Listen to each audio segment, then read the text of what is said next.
Nikupe sasa taarifa hii. Afisa wa kitengo cha idara ya ujasusi DCI anayehudumu katika eneo la Gilgil ameuawa kwa kukatakatwa kwa panga na watu wasiojulikana katika kijiji cha Lukusi, eneo bunge la Matete, kaunti ya Kakamega. Hii ni baada ya kuondoka nyumbani kwake jana usiku kwenda kutazama mpira kwenye kituo cha burudani kilicho mita chache kutoka kwake, ila akachelewa kurejea kabla ya mwili wake kupatikana ukiwa na majeraha. Kamanda wa polisi kaunti ya Kakamega Lucy Kananu amesema tayari wamemtia mbaroni mshukiwa mmoja, huku uchunguzi zaidi ukiendelea.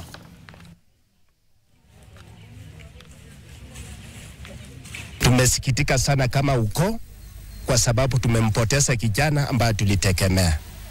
Kwa hivyo naomba serikali muweze kutusaidia kufanya uchunguzi mpaka muwalete wale ambao walitenda hiki kitendo waweze kukutana na mkono wa sheria. Police officer by the name Sendekaya aliuliwa upande wa Matete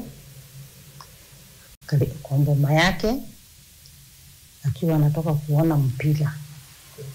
Tumefanikiwa kupata one suspect ambaye yako in police custody, anatusaidia na uchunguzi.